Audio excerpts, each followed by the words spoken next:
ಅಂತಾರಾಜ್ಯ ಕಳ್ಳ ಸಾಗಾಣಿಕೆ ನಂಟನ್ನ ಭೇದಿಸಿರುವಂತಹ ಬಳ್ಳಾರಿ ಪೊಲೀಸರಿಗೆ ಒಂದು ಮಾಹಿತಿ ಸಿಗುತ್ತೆ. ಬಳ್ಳಾರಿ ಯೂರಿಯಾ ಗೊಬ್ಬರ ಅಕ್ರಮ ಸಾಗಾಟ ಜಾಲಕ್ಕೆ ಕೇರಳದ ನಂಟು ಇದೆ ಅನ್ನುವಂಥದ್ದು ಗೊತ್ತಾಗ್ತಾ ಇದೆ. ಅಕ್ರಮ ಯೂರಿಯಾ ದಾಸ್ತಾನು ಪ್ರಕರಣ ಆರೋಪಿಗಳನ್ನ ಬಂಧಿಸಲಾಗಿದೆ.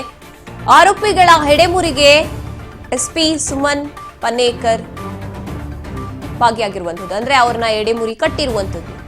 ಅಕ್ರಮ ಯೂರಿಯಾ ದಾಸ್ತಾನು ಪ್ರಕರಣದ ಆರೋಪಿಗಳನ್ನ ಬಂಧಿಸಿದ್ದಾರೆ ಎಸ್ಪಿ ಸುಮನ್ ಪನ್ನೇಕರ್ ಅವರು.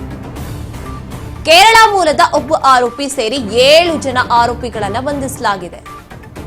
ಅಂತಾರಾಜ್ಯ ಕಳ್ಳ ಸಾಗಾಣಿಕೆಯ ನಂಟನ್ನ ಬಳ್ಳಾರಿ ಪೊಲೀಸರು ಭೇದಿಸಿದ್ರು. ಯೂರಿಯಾ ಗೊಬ್ಬರವನ್ನ ಅಕ್ರಮವಾಗಿ ಸಾಗಾಟ ಮಾಡ್ತಾ ಇದ್ದಂತ ಆರೋಪಿಗಳನ್ನ ಈಗ ಬಂಧಿಸಲಾಗಿದೆ. ಈ ಒಂದು ಅಕ್ರಮವಾಗಿ ಸಾಗಾಣಿಕೆ ಏನ್ ಮಾಡ್ತಾ ಇದ್ರು, ಕೇರಳದ ನಂಟು ಕೂಡ ಇರುವಂತದ್ದು, ಅಂದ್ರೆ ಕೇರಳದವರ ಇವರು. ಅಕ್ರಮ ಯೂರಿಯಾ ದಾಸ್ತಾನು ಪ್ರಕರಣ ಆರೋಪಿಗಳ ಬಂಧನ ಆಗಿದೆ. ಇಬ್ರು ಫರ್ಟಿಲೈಸರ್ ಟ್ರೇಡರ್ ಸೇರಿ 7 ಜನರನ್ನ ಬಂಧಿಸಿ ವಿಚಾರಣೆಯನ್ನ ಪೊಲೀಸರು ನಡೆಸ್ತಾ ಇದ್ದಾರೆ. ಇನ್ನು Ramesh Rameshwari traders, Hanumantha Kaggallayya traders, Edwin, Rahmat Hussain, Vipin alias Karthik, Kerala ಹಾಗೇನೆ ಗೋಡೌನ್ ಮಾಲೀಕ ಲಕ್ಷ್ಮಣ್ ಸೇರಿ 7 ಜನರು ಅಂಧರಾಗಿದ್ದಾರೆ. ಶಾಮೀಲಾಗಿರುವಂತಹ ಬಗ್ಗೆ ಕೂಡ ತನಿಖೆಯನ್ನ ನಡೆಸಲಾಗ್ತಾ ಇದೆ. ಎಸ್ಪಿ ಸುಮನ್ ಪನ್ನೇಕರ್ ಅವರು ಕ್ರಮಕ್ಕೆ ಜಿಲ್ಲೆಯ ರೈತ ಸಂಘಟನೆಗಳು ಅಭಿನಂದನೆಯನ್ನ ಕೂಡ ಸಲ್ಲಿಸ್ತಾ ಇದ್ದಾರೆ.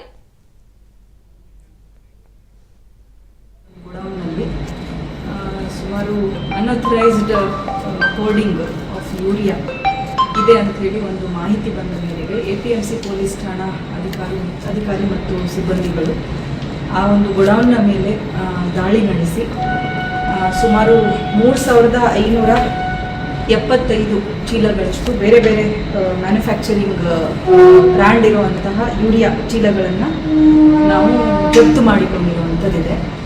ಅದು ಸುಮಾರು 161 ಟನ್ಗಳಷ್ಟು ಯೂರಿಯಾ, 10 ಲಕ್ಷ ಅಂದಾಜು ಬೆಲೆ ಬಾಳುವಂಥದ್ದು.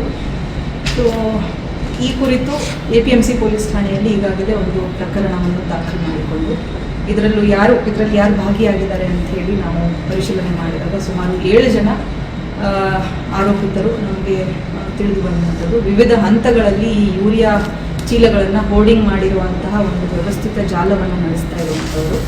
ಇವರ ಮೇಲೆ ಈಗಾಗಲೇ ಪ್ರಕರಣವನ್ನು ನಾವು ಜರುಗಿಸಿ ಅವರನ್ನು ವಶಕ್ಕೆ ಪಡೆದು ಅವರನ್ನು ಎನ್ಕ್ವೈರ್ ಮಾಡ್ತಾ ಇರುವಂಥದ್ದಿದೆ.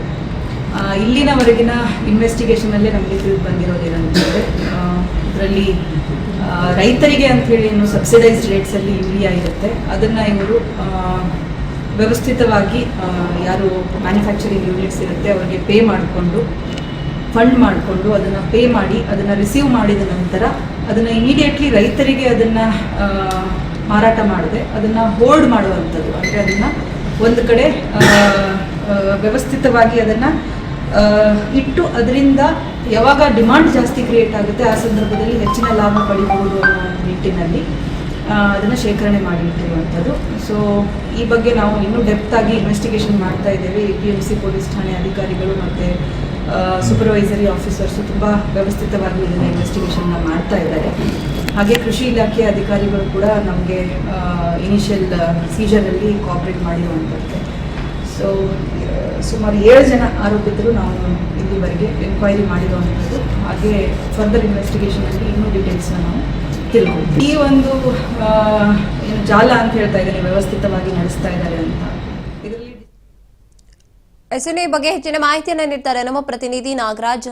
ನಾಗರಾಜ್, ಈ ಅಂತಾರಾಜ್ಯ ಕಳ್ಳ ಸಾಗಾಣಿಕೆ ವಿಚಾರ ಏನಿದೆ, ಯೂರಿಯಾ ಗೊಬ್ಬರವನ್ನ, ಇದ್ರ ಬಗ್ಗೆ ಹೆಚ್ಚಿನದಾಗಿ ಹೇಳ್ತಾ ಹೋಗೋದಾದ್ರೆ.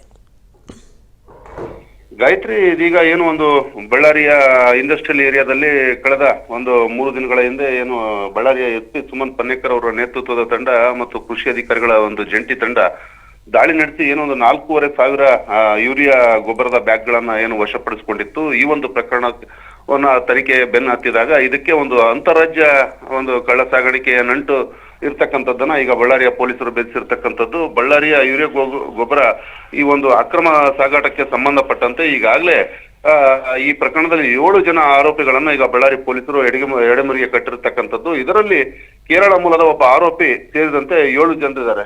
ಅಂದ್ರೆ ಈಗಾಗಲೇ ಈ ಒಂದು ಪ್ರಕರಣ ದಾಖಲಾದ ನಂತರನೇ ಇಲ್ಲಿನ ರೈತ ಮುಖಂಡರು ಸೇರಿದಂತೆ ಎಲ್ಲರಿಗೂ ಒಂದು ಬಹಳ ಸಸ್ಪೆಕ್ಷನ್ ಇತ್ತು.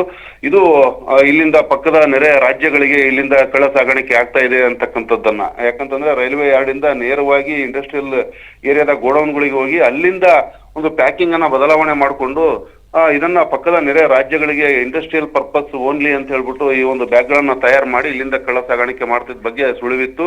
ಅದು ಇವತ್ತು ಒಂದು ಪೊಲೀಸರ ತನಿಖೆಯಲ್ಲಿ ದೃಢಪಟ್ಟಿರ್ತಕ್ಕಂಥದ್ದು. ಈ ಒಂದು ಪ್ರಕರಣಕ್ಕೆ ಸಂಬಂಧಪಟ್ಟಂತೆ ಈಗಾಗಲೇ ಏನು ಬಳ್ಳಾರಿಯ 2 ಫರ್ಟಿಲೈಸರ್ ಟ್ರೇಡರ್ಸ್ ಸೇರಿದಂತೆ 7 ಜನರನ್ನ ಬಂಧಿಸಿ ವಿಚಾರಣೆ ನಡೆಸ್ತಾ ಇದ್ದಾರೆ. ಅದರಲ್ಲಿ ರಮೇಶ್ ಅಂತಕ್ಕಂಥವ್ರು ರಾಮೇಶ್ವರಿ ಟ್ರೇಡರ್ಸ್, ಮತ್ತೆ ಹನುಮಂತ ಅಂತಕ್ಕಂಥವ್ರು ಕಗ್ಗಲಯ್ಯ ಟ್ರೇಡರ್ಸ್ ನವರಾಗಿರ್ತಾರೆ. ಎಡ್ವಿನ್ ರಹಮತ್ ಹುಸೇನ್ ಸೇರಿದಂತೆ ವಿಪಿನ್ ಅಲಿಯಾಸ್ ಕಾರ್ತಿಕ್, ಇವರು ಕೇರಳ ಮೂಲದ ವ್ಯಕ್ತಿ, ಇವರು ಎರ್ನಾಕುಲಂನ ಅವರಾಗಿರ್ತಾರೆ. ಇವರನ್ನು ಕೂಡ ಈಗ ಬಂಧಿಸಿ ಒಂದು ತೀವ್ರ ವಿಚಾರಣೆಗೆ ಈಗ ಒಳಪಡಿಸಿರ್ತಕ್ಕಂಥದ್ದು. ಯಾಕಂತಂದ್ರೆ ಇದು ಯಾವ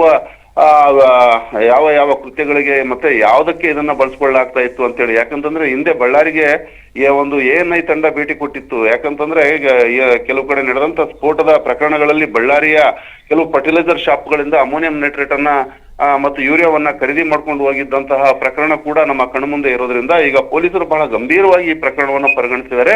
ಹಾಗೇನೆ ಈ ಒಂದು ಪ್ರಕರಣದಲ್ಲಿ ಏನು ಕೃಷಿ ಇಲಾಖೆ ಅಧಿಕಾರಿಗಳು ಕೂಡ ಶಾಮೀಲಿದಾರ ಅಂತಕ್ಕಂಥದ್ರ ಬಗ್ಗೆನೂ ಕೂಡ ಇನ್ನೊಂದು ಆಂಗಲ್ ಅಲ್ಲಿ ಈಗ ತನಿಖೆನ ನಡೆಸ್ತಾ ಇರ್ತಕ್ಕಂಥದ್ದು. ಯಾಕಂತಂದ್ರೆ ಇಷ್ಟೊಂದು ದೊಡ್ಡ ಮಟ್ಟದ ಒಂದು ದಾಸ್ತಾನನ್ನ ಹೇಗೆ ಇವರು ಕೃಷಿ ಅಧಿಕಾರಿಗಳ ಸಹಕಾರ ಇಲ್ಲದೆ ಇದನ್ನ ಇವರು ಗೋಡೌನ್ಗಳಲ್ಲಿ ಸಂಗ್ರಹಿಸಿ ಇದನ್ನ ಮಾರಾಟ ಮಾಡ್ತಾರೆ ಅಂತಕ್ಕಂಥದ್ದು ಮತ್ತು ಕಳ್ಳ ಸಾಗಾಣಿಕೆ ಮಾಡ್ತದ ಅಂತಕ್ಕಂಥದ್ರ ಬಗ್ಗೆ ಈಗ ಹಲವು ಅನುಮಾನಗಳು ಈಗ ಪೊಲೀಸರನ್ನ ಕಾಣ್ತಾ ಇದ್ದಾರೆ. ಆ ಆಂಗಲ್ ಅಲ್ಲೂ ಕೂಡ ಈಗ ಬಳ್ಳಾರಿಯ SP ಅವರು ತನಿಖೆನ ನಡೆಸ್ತಾ ಇದ್ದಾರೆ.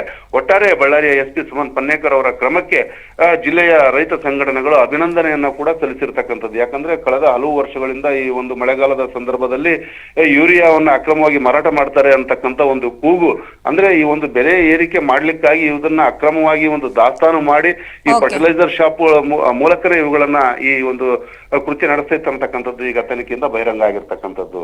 ಗಾಯತ್ರಿ, ಧನ್ಯವಾದ ನಿಮ್ಮೆಲ್ಲ ಮಾಹಿತಿಗಾಗಿ ನಾಗರಾಜ್.